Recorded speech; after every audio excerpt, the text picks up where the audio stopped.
Assalamualaikum warahmatullahi wabarakatuh. Terima kasih sudah klik video ini. Selamat pagi, siang, dan malam. Teman-teman, kita akan bahas langsung pertandingan dari Grand Final Champion Chess Abel Master. Magnus Carlsen kembali ditantang oleh Hikaru Nakamura di babak Grand Final. Dan di babak Grand Final ini formatnya 4 game dengan format waktu 10 menit tanpa increment. Dan sebelumnya mereka bertemu di babak final winner bracket ya. Magnus Carlsen menang dengan 3 game langsung. Nah, apakah kali ini Hikaru mampu membalas kekalahan, revenge? Langsung aja kita bahas game yang menjadi game yang membuat juaranya nih teman-teman. Game yang paling penting di babak grand final. Putih Magnus Carlsen memulai dengan langkah E4, kemudian dijawab E5, kemudian kuda F3, hitam mainkan kuda C6. Magnus Carlsen pilih dengan Giocho Piano atau Italian game gajah C4. Hitam kuda ke petak F6, putih D3, dan hitam H6 mencegah gajah ke petak G5. Ya, modern bishop ya. Kemudian putih lanjutkan dengan rokade, hitam gajah ke petak C5, putih C3, hitam D6. Kemudian Magnus Carlsen kuda B ke petak D2, hitam lanjutkan dengan rokade dan putih H3. Hitam gajah ke petak B6, putih benteng E1, hitam A5, taktis mencegah B4. Kemudian putih A4, hitam gajah E6, langkah ke-10. Kalau dilihat dari formasi perwiranya atau koordinasi buahnya, ini lebih ke arah strategi ya teman-teman. Tidak ada pembongkaran langsung, ini mainnya lebih ke arah kreativitas, mengembangkan perwira teman-teman. Dan gajah E6 ini tujuannya untuk menghilangkan bishop putih, bishop terang dari putih dalam pembukaan Italian game itu sangat penting guys. Dan di sini Magnus Carlsen B3. Oke, menerima pertukaran tapi dia mainkan langkah B3. Apa tujuannya? Apabila dilakukan pertukaran, maka dia akan makan dengan pion B, membuka jalur B dan menguasai petak D5, square yang sangat penting, petak pusat. Apakah Hikaru mau? Hikaru menolak dan dia mainkan benteng E8.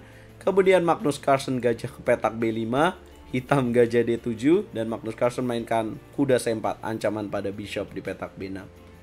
Jelas nggak mau hitam kehilangan bishopnya karena kekuatan dari hitam adalah bishop ini. Kemudian putih gajah ke petak D2, Hikaru mainkan langkah menarik gajah A7. Ya, kenapa menarik? Karena tadi kan dia baru mainin langkah gajah C5 ya, perpindahan dari gajah B6, gajah C5, terus dia mundur lagi sekarang gajah A7. Sebenarnya ada nggak sih pilihan lain? Ada, yaitu seperti menteri C8 mungkin menarik di sini ya untuk dimainkan. Nah, tapi Hikaru sepertinya mencegah terjadinya bongkaran lewat jalan B4 ya dengan strategi gajah D2 yang dilakukan putih. Tapi dengan gajah 7, coba teman-teman hitung apa langkah menarik yang akan diambil oleh Magnus Carlsen. Coba kalkulasikan guys, kira-kira ada langkah apa? Yap, Magnus Carlsen mengambil kalkulasi gajah pukul kuda, kemudian dimakan lagi dengan bishop, kemudian kuda makan pion A5. Dapat 1 pion. Ya pasti kalian tahu juga kalau di sini hitam bisa gajah F2 dan Hikaru melakukan itu, raja makan bishop, kemudian benteng makan kuda. Apa sih keuntungan yang didapetin oleh putih, teman-teman? Secara keunggulan pion nggak ada ya, tapi keuntungan dari putih adalah B4, kemudian benteng A8, B5, gajah mundur, dan kemudian C4. Mengontrol petak pusat, sekarang dia punya pion bebas di A. Jadi 2 pion lawan 1 pion ini teman-teman. Dan disinilah diambil oleh Magnus Carlsen. Jadi keuntungan yang tipis tapi kira-kira bisa menang nggak? C4, kemudian hitam mainkan langkah C6, ide menteri petak B6, putih raja G1, hitam mainkan langkah gajah E6, kemudian putih A5, hitam kuda ke petak D7, kemudian putih langkah posisional raja H1, mencegah menteri B6 apabila putih mendorong A6. Hitam pukul pion di petak B5, dimakan lagi, dan hitam mainkan langkah kuda C5. Mulai aktif mengancam pion D3, menjaga petak B3. Putih benteng ke petak A3, hitam mainkan gajah D7, mengancam pion di petak B5, langkah ke-25. Putih menteri B1, hitam mainkan langkah kuda ke petak E6, putih mainkan langkah A6. Langkah kuda E6 menurut saya menarik ya, seharusnya di sini ada langkah yang lebih menarik. Karena praktis setelah kuda E6, putih mendorong A6, kemudian dimakan lagi, hitam kemudian kembali lagi dengan kuda C5. Kayak buang langkah gak sih? Hikaru Nakamura. Dan seharusnya pada posisi pada saat di sini Menteri B1 Hikaru Nakamura ada pilihan lain guys yang menarik. Yaitu dengan jalan Menteri F6. Tujuannya mau ganggu lewat sayap raja. Pukul pion H3 dapetin kuda di petak F3. Nah, tapi mungkin Hikaru takut ya dengan pion promosi putih. Dia pilih kuda E6, kemudian putih A6, makan kuda petak C5. Makin maju pionnya dan tidak terhentikan. Hitam coba mengancam dengan queen, kemudian di cover lagi dengan queen petak A1. Dan hitam mainkan langkah gajah ke petak B5. Akhirnya kesalahan itu datang di langkah ke-30 guys. Apa sih kesalahannya? Coba tebak langkah Magnus Carlsen. Magnus Carlsen berani mengorbankan pion D3 dengan jalan gajah E3. Yes. Dengan langkah ini, hitam makan pion di petak D3 dengan kuda. Karena kalau makan pakai bishop, gajah C5, gajah jatuh ya. Kemudian putih benteng B1. Hitam mainkan langkah bishop ke petak C4. Langkah kesalahan kedua di game ini. Kira-kira tebak langkah terbaik untuk putih. Yes, mengunci bishop di petak C4 dengan kuda di petak D2. Serba salah buat hitam di sini. Gajah kabur, kudanya jatuh. Sementara kuda ke petak F4, maka ada jawaban Menteri C3. Apabila benteng ke sini petak C8 cover, maka Menteri makan lagi, makan. Kuda di petak C4 ada benteng B8. Apabila benteng C8 makan dan pion promosi. Serba salah buat hitam. Hitam akhirnya mainkan langkah D5. Apa jawaban putih? Makan pion di petak D5. Kemudian hitam mainkan langkah F5. Putih mainkan langkah Menteri C3 mengancam bishop. Hitam mainkan langkah E4. Putih mengambil bishop dengan queen. Hitam mainkan Menteri G3. Dan putih mainkan langkah kuda F1 mengancam balik. Hitam mainkan langkah kuda ke petak F2. Apa langkah putih? Yes, bishop pukul kuda.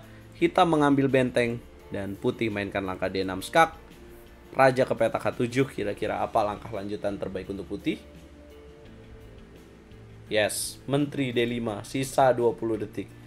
F4 dimainkan dan boom, Menteri ke petak F5. Hitam menyerah. Jelas menyerah. Karena kalau dilanjutin raja ke petak H8, tinggal dorong pion. Apabila benteng F8, maka Menteri M4. Tidak ada harapan untuk hitam. Pion dijaga dengan bishop. Ada pion bebas lagi di jalur D. Dan di game selanjutnya, permainan berakhir dengan remis teman-teman. Ya. Nah, kalau kita bahas di game ini, apa kesalahan yang dilakukan oleh Hikaru adalah pada momen gajah ke petak B5 ya.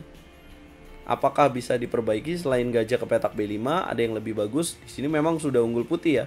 Tapi lebih bagus hitam di sini raja H7. Apabila putih gajah E3, maka hitam di sini benteng E7. Siap-siap untuk mengancam pion A7. Nah, apabila di sini dilanjutkan dengan gajah ke petak G1, maka hitam menjawab dengan langkah F6. Ya walaupun akan terjadi seperti ini nih ya. Dan putih tetap unggul tipis. Tapi ini lebih baik lah teman-teman. Nah, setelah melakukan kesalahan gajah B5 kemudian gajah E3, emang harus makan. Gak bisakah dia menolak let's say dengan kuda ke petak E6? Ya akan menguntungkan buat putih dengan jalan D4.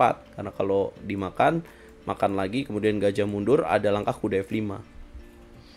Apa nggak bisa selamat? Misalkan tadi di sini kuda makan D3, benteng B1, gajah C4, kemudian kuda D2. Atau di sini nggak bisa dijaga dengan Menteri D7. Bisa, tapi putih akan lakukan benteng D1 mengancam kuda. Kalau misalkan kudanya kabur ke petak B4, maka ada jawaban Menteri B2. Nah, kudanya sulit ya, kuda C6 hilang bishopnya. Apabila di sini kuda F4, maka ada jawaban kuda E5. Ya, apabila dimakan dengan benteng, maka gajah makan F4. Dimakan sini, gajah makan H6. Kalau dimakan lagi, benteng G3. Lebih gila lagi. Magnus Carlsen berhak mendapatkan 25.000 US dollar ya. Di game kedua lebih harusnya ada peluang dari Hikaru Nakamura, tapi dia gagal menang. Kemudian di game ketiga lebih kocak lagi, baru beberapa langkah udah remis. Di game keempat nggak bisa menang dan posisinya malah jadi remis. Ya, Magnus Carlsen berhak mendapatkan 25.000 US dollar dan Hikaru Nakamura mendapatkan 20.000 US dollar. Dan Magnus Carlsen langsung lolos ke eSport World Cup 2025 dengan tim Liquidnya. Apa komentar kalian? Bantu video ini viral. Aku mau ucapin terima kasih buat kalian yang sudah meramaikan turnamen ini, nonton di YouTube RL Chess. Aku jadi nggak terasa sepi dan semangat. Kita ketemu di turnamen berikutnya. Jangan lupa bantu video ini naik dengan cara like, share, komen, dan subscribe. Dan nonton terus video-video konten catur di RL Chess, karena aku setiap hari akan mengupdate dan juga aku akan live, teman-teman. Bantu aku tembus 100.000 subscriber, guys. Gaskan.